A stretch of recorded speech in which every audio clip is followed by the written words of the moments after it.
একজন জিনাকারিনীকে তার সঙ্গে করে নিয়ে আসছেন তার বাড়িতে জিনা করার জন্য, অপকর্ম করার জন্য।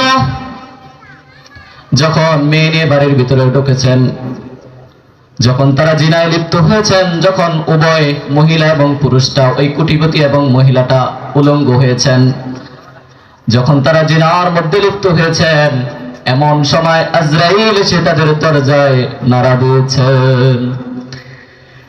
তিনি ভিতর থেকে ডাক দিয়ে বলতেছেন, আমি এখন বিজি রয়েছি।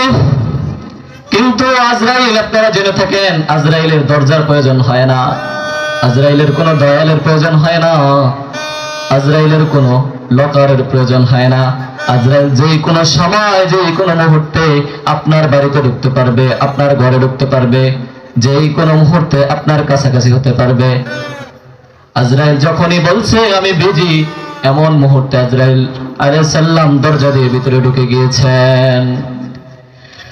ভিতরে ঢোকার সাথে সাথে ওই জিনাকারী ব্যক্তি এবং জিনাকারিনী মহিলা হতভম্ব হয়ে গিয়েছেন, ভয়ে তাদের চেহারাটা লাল হয়ে গিয়েছেন, আর মুখ থেকে ঘাম ঝরতেছে। ওই জিনাকারিনী ব্যক্তি বলতেছে, আজরাইল, আমাকে কি আর 2টা দিন সময় দেওয়া যায় না? আমাকে কি আর 1 মিনিট সময় দেওয়া যায় না? আমাকে কি আর 1 ঘন্টা সময় দেওয়া যায় না? আমি একটু তওবা করে নেই। আমি তো জাহান্নামের আযাব সহ্য করতে পারবো না রে আজরাইল। জাহান্নামের আযাব সহ্য করার ক্ষমতা তো আমার নাই। জাহান্নামের আযাব কত ভয়ঙ্কর হবে ভাই। আজকে এই সূর্যটা মাত্র কত উপরে থাকে, তাও আমরা এই সূর্যের তাপ সহ্য করতে পারি না, রৌদ্রে কাজ করতে পারি না। কত ভয়ঙ্কর অবস্থা তার। মাথা থেকে ঘাম পড়ে, প্যারের তরে বসলেও ঘাম পড়ে। আল্লাহ, কবরের মধ্যে, জাহান্নামের মধ্যে এই সূর্যটা আপনার 1 হাত উপরে থাকবে। এখন যে সূর্যটা আপনারা দেখতেছেন, এই সূর্যটা উল্টা পিঠ রয়েছে, উল্টা পিঠ রয়েছে। আর জাহান্নামে সূর্যটাই আপনার মাথার উপর বাঁ পিঠ থাকবে, বাঁ পিঠ। এই বাঁ পিঠ 1 হাত মাথার উপরে থাকবে। আপনার মাথার মগজগুলো টকবক টকবক করে গলতে থাকবে, টকবক টকবক করে। আপনারা দেখে থাকবেন, গরম পানি যখন পানিতে দেওয়া হয়, যখন পাতিলে করে পানি চুলাতে দেওয়া হয়, এক পর্যায়ে যখন পানিগুলো গরম হয়ে যায়, আপনারা দেখবেন পানিগুলো টকবক টকবক করে ডাক দিতে থাকে, উতরাইতে থাকে। এমনি ভাবে আপনার মাথার মগজগুলো এই সূর্যের, উত্তপ্ত সূর্যের গরমে আপনার মাথার মগজগুলো টকবক টকবক করে উতরাইতে থাকবে। এত কঠিন আযাব থাকবে। তো ওই ভাই আজরাইলকে বলতেছে, আজরাইল, আমাকে তুমি তওবা করার সময়টা দাও, আমাকে তুমি তওবা করার সময়টা দাও। আজরাইল বলবে, না না, আমার আল্লাহ তোমাকে এই সময় দেয় নাই। আমার আল্লাহ এই সময় তোমার জানটাকে বের করে নিয়ে যাইতে বলছে। ওই জিনাকারী অবস্থায়, উলঙ্গ অবস্থায় তার জীবনটা বের করে নিয়ে চলে গিয়েছেন, তার রূহটা বের করে নিয়ে চলে গিয়েছেন। আমি আপনাদেরকে বলবো, মেরে ভাই, আপনারা একটু চিন্তা করে থাকেন। আপনারা যদি কোনো গুনাহের মধ্যে লিপ্ত থাকেন, কোনো পাপাচারের মধ্যে লিপ্ত থাকেন, কোনো অশ্লীলতার মধ্যে লিপ্ত থাকেন, আর এমন সময় যদি আজরাইল এসে আপনার সামনে উপস্থিত হয়, তাহলে ওই কঠিন মুহূর্তে আপনার কি অবস্থা হবে একটু চিন্তা করে দেখিয়েন। কারণ মৃত্যু এমন একটা জিনিস, মৃত্যু থেকে পালানোর সাধ্য এই দুনিয়াতে কারো নাই। মরণ থেকে যতই পালাও, মরণ তোমায় লইবে খোঁজি। যদিও চতুষ প্রাণে পালাও, সেটাই লাগিয়ে সিঁড়ি। একজন বাচ্চা মৃত্যু থেকে পলায়ন করার জন্য, আজরাইল থেকে বাঁচার জন্য এমন একটা ঘর বানিয়েছেন, এমন একটা বাড়ি বানিয়েছেন, সম্পূর্ণ কাঁচ দিয়ে, সম্পূর্ণ গ্লাস দিয়ে, যেখানে বাতাস পর্যন্ত ঢোকার অনুমতি ছিল না, যেখানে হাওয়া পর্যন্ত ঢোকার, নিঃশ্বাস ছিল না, আশ্বাস ছিল না, একটু বাতাস পর্যন্ত ভিতরে ঢুকতো না। যখন ওই কোটিপতি বাচ্চা ওই আয়নার ঘরের ভিতরে, ওই গ্লাসের মধ্যে ঢুকেছেন, আল্লাহ পাক রব্বুল আলামিন মুহূর্তের মধ্যে মাকড়সার একটা বাসা তৈরি করে দিয়েছেন উপরে। আপনারা সবাই মাকড়সা চিনে থাকবেন, মাকড়সার বাসা উপরে তৈরি করে দিয়েছেন। মুহূর্তের মধ্যে একটা মাকড়সা দেখা যাচ্ছে। ওই লোক তো ভয় পেয়ে গিয়েছেন। যে এত সুন্দর করে এত টাকা দিয়ে এমন একটা ঘর বানিয়েছে আজরাইল থেকে বাঁচার জন্য, আজরাইল থেকে বাঁচার জন্য, আজরাইল থেকে বাঁচার জন্য। আজকে দেখা যাচ্ছে এখানে মাকড়সার বাসা কোন জায়গা থেকে আসলো, এই মাকড়সা কোন জায়গা থেকে আসলো, এই মাকড়সা দেখা যাচ্ছে কোন জায়গা থেকে। তিনি বলতেছেন এই মাকড়সাটা আমি দেখতেছি হঠাৎ করে আমার শরীরের উপরে এসে পড়ছে, শরীরের উপর পড়ছে। আমি যত এই মাকড়সাটাকে হাত দিয়ে দৌড়াচ্ছি, হাত দিয়ে দূর করতেছি, হাত দিয়ে দূর করতেছি, আমি দূর করতে পারতেছি না। এই ছোট একটা মাকড়সা আমার গায়ে এসে পড়ার সাথে সাথে আস্তে আস্তে মাকড়সাটা বড় হইতেছে। কি হইতেছে? বড় হইতেছে। বড় হইতে হইতে এক পর্যায়ে এই মাকড়সা তার নাক দিয়ে ঢুকে তার মাথাটা তার মধ্যে কামড়ে মুহূর্তের মধ্যেই ওই জায়গায় ওই ব্যক্তি মৃত্যুবরণ করেছে। তাহলে ওই ব্যক্তি যদি গ্লাসের ঘর বানিয়ে, আয়নার ঘর বানিয়ে যদি মৃত্যু থেকে বাঁচতে না পারে, আপনি আমিও তো এই মৃত্যু থেকে বাঁচতে পারবো না। কুল্লু নাফসিন যায়িকাতুল মাউত। ভাই, মৃত্যু আজ হোক কাল হোক, যখন তখন আপনার কাছে এসে উপস্থিত হবে। আপনার আমার জীবনটা রূপটা বের করে দিবেন। এই অর্থ, এই করি, এই টাকা কিছুই আপনার সাথে যাবে না। আজকে যেই সন্তানের জন্য, যেই ফ্যামিলির জন্য, যেই পরিবারের জন্য, যেই ওয়াইফের জন্য, যেই মেয়ের জন্য আপনি আল্লাহ তাআলার বিধানকে বলে শুধু সন্তানের জন্য কামাই করতেছেন, সন্তানের জন্য উপার্জন করতেছেন, আপনি যদি কালকে মারা যান তাহলে আপনার এই টাকা, আপনার এই অর্থ, আপনার এই বাড়ি নিয়ে ভাই ভাই বোন বোন দ্বন্দ্ব করবে। কেউ আপনার কবরে মাটি দেওয়ার জন্য আগিয়ে যাবে না, আগে সম্পদের ভাগাভাগি করে তারপরে আপনার কবর দেওয়ার চিন্তা ভাবনা করবে। 2021 সালের একটা ঘটনা আপনাদের সাথে শেয়ার করি। আপনারা বরিশাল অনেকে গিয়ে থাকবেন বা অনেকে গিয়েছেন। বরিশাল মেন শহরের একজন বিখ্যাত ধনাঢ্য ব্যক্তি মৃত্যুবরণ করেছেন 2021 সালে রমজানের 18 রমজানে। ওই ধনাঢ্য ব্যক্তি মৃত্যুবরণ করার পর তিনি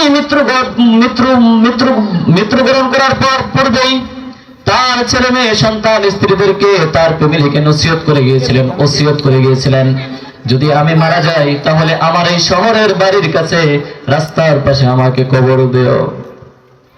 যখন ওই ভাইটা মারা গিয়েছেন, যখন তার কবর দেওয়ার মুহূর্ত আসছে, যখন তাকে কবর দিবে, যখন রাস্তার পাশে তাকে কবর দেওয়ার জন্য কবর খনন করতে যাবে এলাকার মানুষ, তখন তার বড় দুই সন্তান এবং মেয়েরা বলতেছে এখানে তাকে কবর দেওয়া যাবে না। এলাকার মানুষ তাদেরকে জিজ্ঞেস করছে কেন এখানে কবর দেওয়া যাবে না? দুই সন্তান এবং তার দুই মেয়ে ডাক দিয়ে বলতেছে যদি আব্বাকে এখানে কবর দেওয়া হয় তাহলে আমার ছেলে সন্তান, আমার মেয়েরা ঘর থেকে বের হলে যাওয়া আসার সময় ভয় পাবে। এবং আরো বলতেছে যদি আমার আব্বাকে এখানে কবর দেওয়া হয় তাহলে এই জমিনের মূল্য কমে যাবে, দাম কমে যাবে, এটা আমি ভালো দামে বিক্রি করতে পারবো না। যেই সন্তানের জন্য বাবা এত কষ্ট করলো, এত উপার্জন করলো, পাঁচতলা বাড়ি করলো, শহরে জমিন কিনলো, এত কোটিপতি হলো, ঘুষ খাইলো, সুদ খাইলো, হারাম ভাবে উপার্জন করলো, গরিবের হক মেরে খেয়েছে, মানুষের হক মরে খেয়েছে, দেশের সম্পদ লুট করেছে। আজ যখন মারা গিয়েছে বাবা ওসিয়ত করে যাওয়ার পরেও বাবাকে ওইখানে কবর দিতে দিচ্ছে না। আপনিও চিন্তা করেন একদিন এমন সময় আসবে, একদিন এমন সময় আপনার আমার বাঁচতে পারে যে সন্তানের জন্য আজকে আপনি অপরের হক মেরে খাচ্ছেন, আপনার ভাইয়ের হক মেরে খাচ্ছেন, আপনার বোনের হক মেরে খাচ্ছেন, আপনার পাড়া প্রতিবেশীর হক মেরে খাচ্ছেন, দেশের হক মেরে খাচ্ছেন, দেশের সম্পদ লুট করছেন যেই সন্তানের জন্য, ওই সন্তানই একদিন আপনাকে অস্বীকার করবে। একজন চোর প্রতিদিন চুরি করত। একদিন এই চোরকে মসজিদের ইমাম সাহেব বলতেছে চোর তুমি চুরি করো আমি জানি, কিন্তু তুমি চুরি করো কার জন্য? চোর বলতেছে ইমাম সাহেব আমি চুরি করি আমার স্ত্রীকে ভালো রাখার জন্য, আমার স্ত্রীকে ভালো খাবার দেওয়ার জন্য, আমার সন্তান ছেলে মেয়েদেরকে ভালো খাবার দেওয়ার জন্য। চোরকে বলতেছে চোর ভাই তুমি আজকে বাড়িতে যাবা, তুমি আজকে বাড়িতে গিয়ে তোমার ওয়াইফকে, তোমার বিবিকে জিজ্ঞেস করবা, বিবি আমি তো তোমার জন্য চুরি করতেছি, আমি তো তোমার জন্য ডাকাতি করতেছি, কাল যদি আমি মারা যাই তাহলে আমার গুনার ভাগীদার তুমি হবা কিনা? আমার গুনার অর্ধেক ভাগীদার তুমি হবা কিনা? স্ত্রী বলতেছে, আমাকে খাওয়ানোর দায়িত্ব তোমার, পড়ানোর দায়িত্ব তোমার, আর তোমার গুনাহের ভাগীদার আমি হতে পারবো না। চোর ব্যক্তি চোখের পানি দিয়ে পানি পেল, তার ছেলের কাছে চলে গিয়েছেন। ছেলেকে বলতেছেন, বাবা তোকে ভালো রাখার জন্য, তোকে ভালো স্কুলে পড়ানোর জন্য, ভালো মাদ্রাসায় পড়ানোর জন্য আমি গুনাহ করতেছি, চুরি করতেছি, মানুষের হক মেরে খাচ্ছি, ডাকাতি করতেছি, দেশের সম্পদ লুট করতেছি। আমি যদি কাল মারা যাই তাহলে আমার গুনাহের অর্ধেক ভাগীদার কি তুই হবি কিনা? ছেলে ডাক দিয়ে বলছে, বাবা না, আমি তোমার গুনার ভাগীদার হতে পারবো না। চিন্তা করে দেখেন ভাই, আপনি তো মরবেন, আপনারও তো কবরে যেতে হবে। আপনার সন্তানকে গ্যাসকে জিজ্ঞেস করেন, বাবা আমি যদি মারা যাই তাহলে তুই আমার গুনার ভাগীদার হবি কিনা? নিজের স্ত্রীকে গিয়ে জিজ্ঞেস করবেন যে তুমি আমার গুনার ভাগীদার হতে পারবে কিনা? দেখবেন তারা এই কথাই জবাব দেবে, আমি তোমার গুনার ভাগীদার হতে পারবো না, আমি তোমার গুনার ভাগীদার হতে পারবো না। চিন্তা করে দেখুন না, আজকে যাদের জন্য করতেছেন, কাল কিয়ামতের ময়দানে তারা আপনাকে চিনবে না। কাল কিয়ামতের ময়দানে ওই সন্তান বাবার পরিচয় দিবে না, বাবা সন্তানের পরিচয় দিবে না, মা সন্তানের পরিচয় দিবে না, মেয়ে মেয়ের পরিচয় দিবে না। কাল কিয়ামতের ময়দান এতই ভয়ঙ্কর হবে। একটু চিন্তা করে দেখেন ভাই, এই দুনিয়া আপনার সঙ্গে যাবে না, এই দুনিয়া আপনার সঙ্গে যাবে না।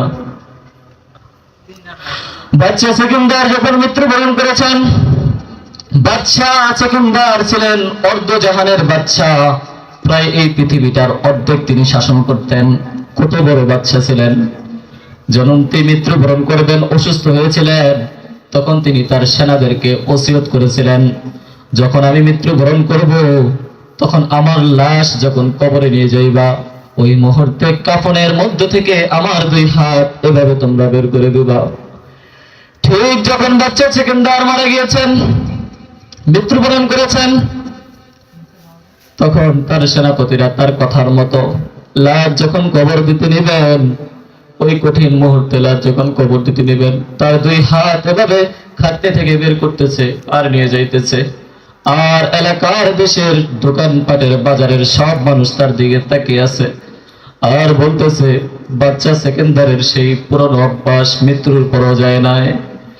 বাদশা সেকেন্দার মরার পরেও আমাদের কাছে সাদা চাইতেছে। আর বাদশা সেকেন্দারের সেনাপতিরা ডাক দিয়ে বলতেছে, বাদশা সেকেন্দার এই হাত দিয়ে তোমাদের কাছে সাদা চাইতেছে না, বাদশা সেকেন্দার তোমাদেরকে বুঝাইতেছে যে এই দুনিয়াতে আসছি খালিয়াতে, যাব খালিয়াতে, এই দুনিয়াতে কিছু নিয়ে আসতে পারি নাই।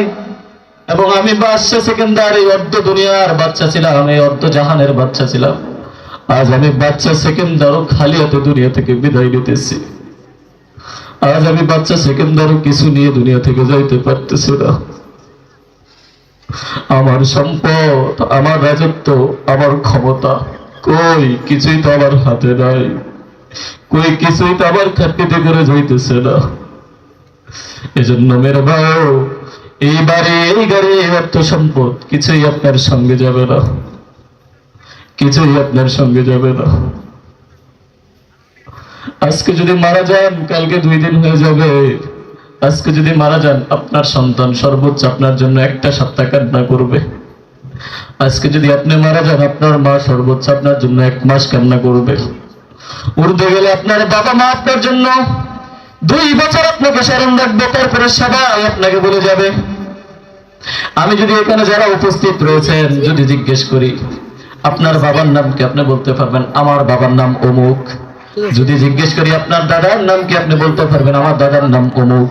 কিন্তু যদি জিজ্ঞেস করি আপনার বাবার দাদার নাম কি, তাহলে আমার মনে হয় অধিকাংশ মানুষই বলতে পারবে না তার বাবার দাদার নাম কি।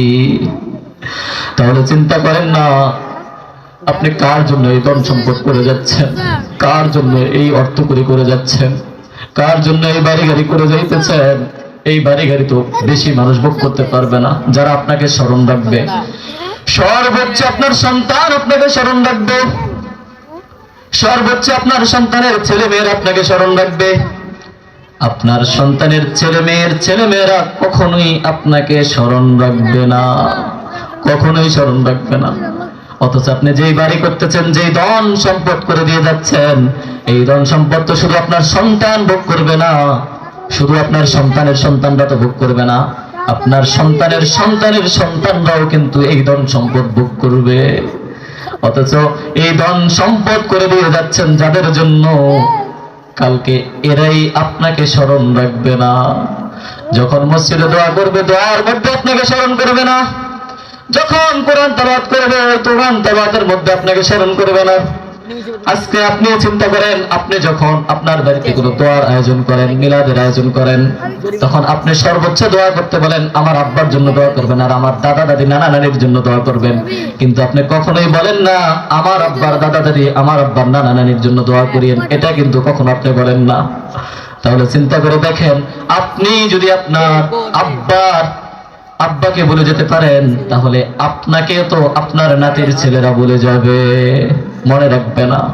অথচ আপনার এই সম্পদ, আপনার এই বাড়ি, আপনার এই গাড়ি কিন্তু আপনার নাতির ছেলেরাও ভোগ করবে। জনে জনে যুগে যুগে আপনার আনেওয়ালা গোষ্ঠী থেকে, আপনার আলোয়ালা ফ্যামিলি থেকে প্রতিটা মানুষ আপনার এই সম্পদ ভোগ করবে। এজন্য আমি আপনাদের কাছে বলে যাই, আমি আপনাদের কাছে অনুরোধ করে যাই, এই দুনিয়া, এই ধন সম্পদ, এই বাড়ি গাড়ি কিছুই কিন্তু আপনার সঙ্গে যাবে না, কিছুই যাবে না, কিছুই যাবে না। আপনি যদি আল্লাহকে বন্ধু বানাইতে পারেন, আল্লাহর হাবিবকে বন্ধু বানাইতে পারেন, তাহলেই আপনার জন্য হবে চিরঞ্জীব সুখী এক স্থায়ী জান্নাত। যে জান্নাতে কত নাজ নেয়ামত থাকবে, অনেক নাজ নেয়ামত থাকবে। একটা নাজ নেয়ামতের কথা আমি উল্লেখ করি আপনাদের সম্মুখে।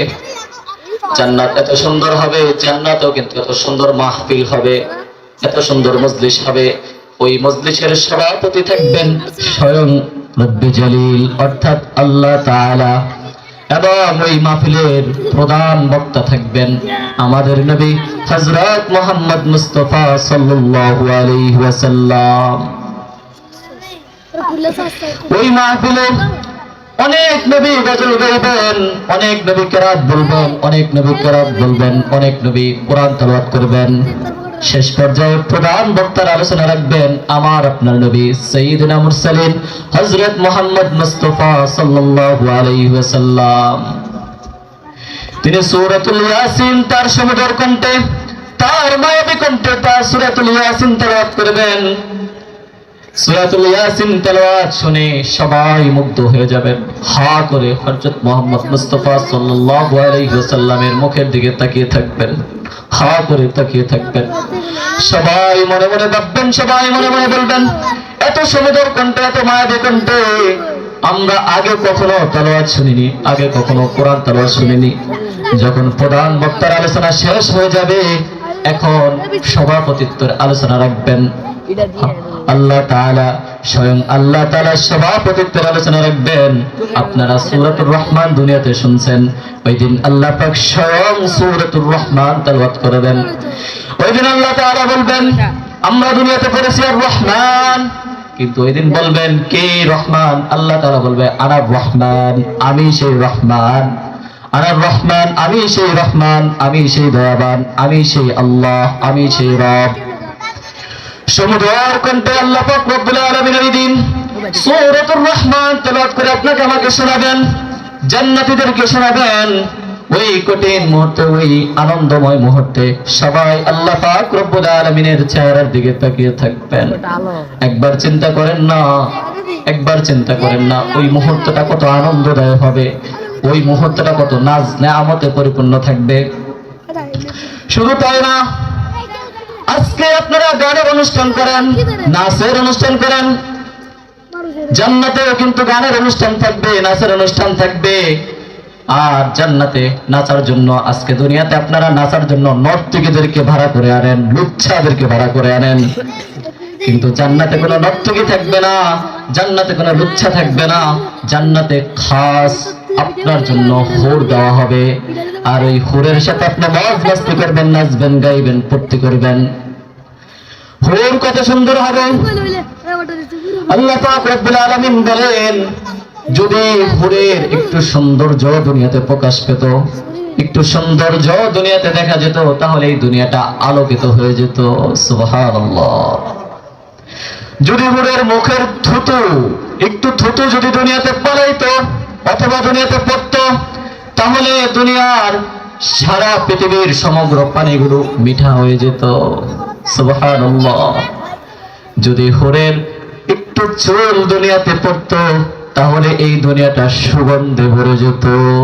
সুবহানাল্লাহি ওয়া বিহামদি। এত সুন্দর হুর, এত সুন্দর হুর, এত নিয়ামতপূর্ণ হুর আপনাকে দেওয়া হবে। একটা না, দুইটা না, তিনটা না, আপনাকে লক্ষ লক্ষ হুর দেওয়া হবে। দৈনন্দিন আপনাকে নতুন নতুন হুর দেওয়া হবে, আপনাকে নতুন নতুন সেবাকারিনী দেওয়া হবে, আপনাকে নতুন নতুন স্ত্রী দেওয়া হবে। তাদের সাথে আপনি গল্প করবেন, গাইবেন, খাইবেন, ফুর্তি করবেন। আজকে আপনারা দুনিয়াতে মদ খাচ্ছেন, অথচ আল্লাহ পাক রব্বুল আলামিন আপনার আমার জন্য মদ খাওয়াকে কি করেছেন? হারাম করেছেন। কিন্তু জান্নাতে আল্লাহ পাক রব্বুল আলামিন এই মদকে আপনার আমার জন্য হালাল করে দিবে। আপনি আমি ঘুরতে যাচ্ছি নৌকাতে করে, নদীর পথে হঠাৎ আসমান দিয়ে দেখা যাচ্ছে একটা পাখি যাচ্ছেন, চড়ুই পাখি।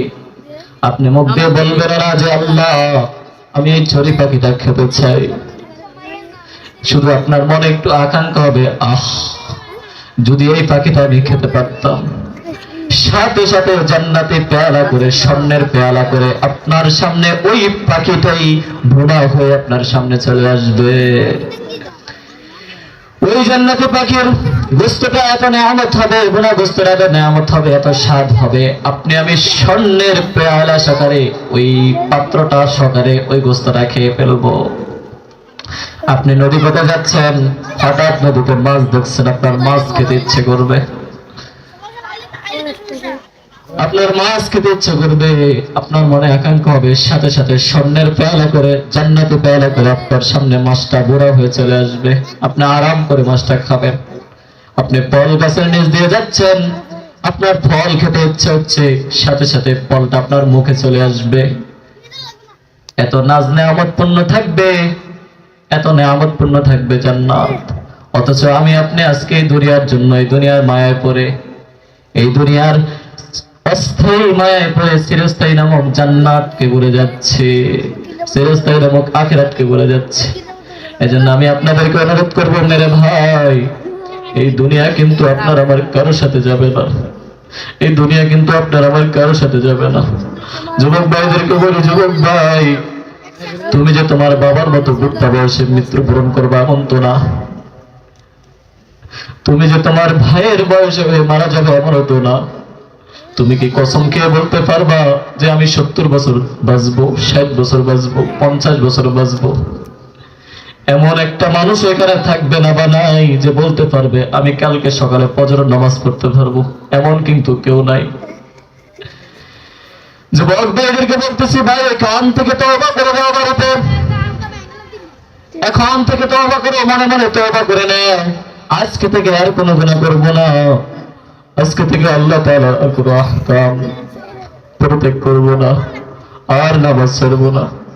আজকে থেকে নামাজ ঠিক মতো করবো। যদি অবৈধ কোনো হারাম সম্পর্ক থেকে থাকে, তাহলে আজকে থেকে হারাম সম্পর্ক পরিত্যাগ করবো। তুমি যদি যুবক অবস্থায় মারা যাও অথবা বৃদ্ধা বয়সে গিয়ে মারা যাও, 4টা প্রশ্ন আল্লাহ তাআলা তোমাকে করবে। তার মধ্যে 2 নম্বর প্রশ্ন করবে, তোমার যৌবনকাল কোন কাজে অতিবাহিত করেছো, তোমার যৌবনকাল কোন কাজে অতিবাহিত করেছো। আল্লাহর কসম করে বলতেছি, যুবক ভাই, আপনার এই যৌবনকাল কোন কাজে অতিবাহিত করতেছেন, এই প্রশ্নের জবাব দেওয়ার আগ পর্যন্ত আপনার পা এক চুল পরিমাণের সামনে লড়াইতে পারবেন না, এক চুল পরিমাণের সামনে লড়াইতে পারবেন না।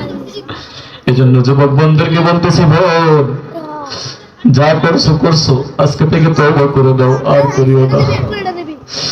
গায়ের ছেলেদের সাথে আর কথা বলিও না, গায়ের ছেলেদের সাথে আর সম্পর্ক রাখিও না, গায়ের ছেলেদের সাথে আর ঘোরাফেরা করিও না, গায়ের ছেলেদের সাথে আর পার্কে যাইও না।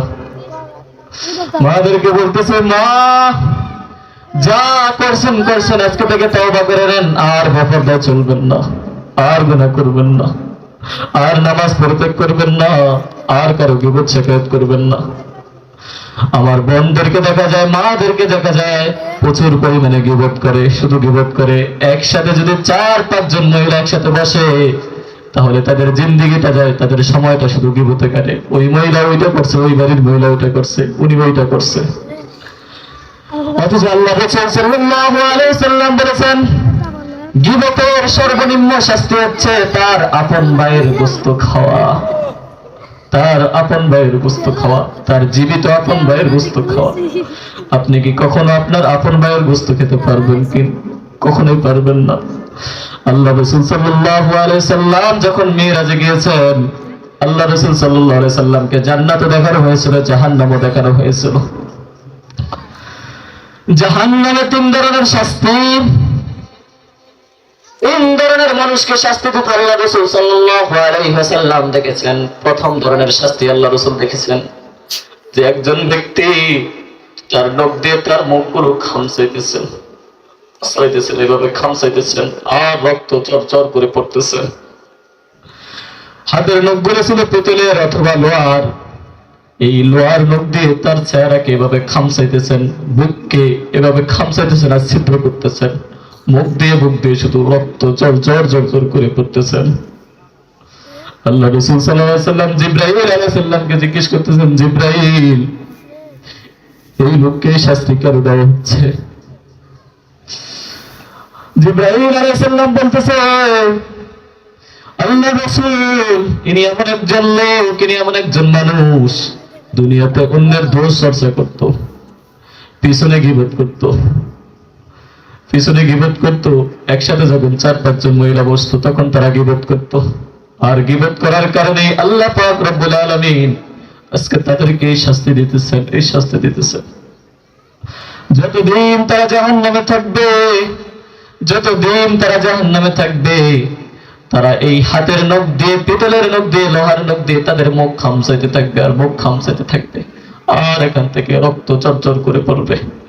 আর ওই জাহান্নামী ব্যক্তি চিৎকার করে আল্লাহকে ডাকতে থাকবে, আল্লাহ আমাকে মাফ করে দাও, আল্লাহ, আল্লাহ আমাকে মাফ করে দাও, আল্লাহ আমাকে মাফ করে দেন, আল্লাহ আমাকে মাফ করে দেন। আর এক প্রকার জাহান্নামী লোক যখন আর একটু সামনে আগিয়েছেন, তখন দেখতেছেন এক লোক কেঁচি দিয়ে তার জিহ্বাকে কাটতেছেন, তার জিহ্বা কাটতেছে, নিচে পড়তেছে, আবার জোড়া লাগতেছে, কাটতেছে, নিচে পড়তেছে, রক্ত পড়তেছে, আবার জোড়া লাগতেছে। আল্লাহ রাসূল সাল্লাল্লাহু আলাইহি ওয়াসাল্লাম জিবরাইলকে বলতেছে, জিবরাইল, এই লোককে শাস্তি করে দেওয়া হচ্ছে। জিবরাইল ডাকতে বলবে, আল্লাহ রাসূল, এই লোক দুনিয়াতে মানুষকে নসিহত করেছে, মানুষকে ওয়াজ করেছিলেন, মানুষকে নামাজের দাওয়াত দিয়েছেন, মানুষকে গীবত করতে নিষেধ করেছেন, মানুষকে সুদ খাইতে নিষেধ করেছেন। এই যে আমার মতো আমি আপনাদেরকে নসিহত করতেছি, আমি আপনাদেরকে ওয়াজ করতেছি।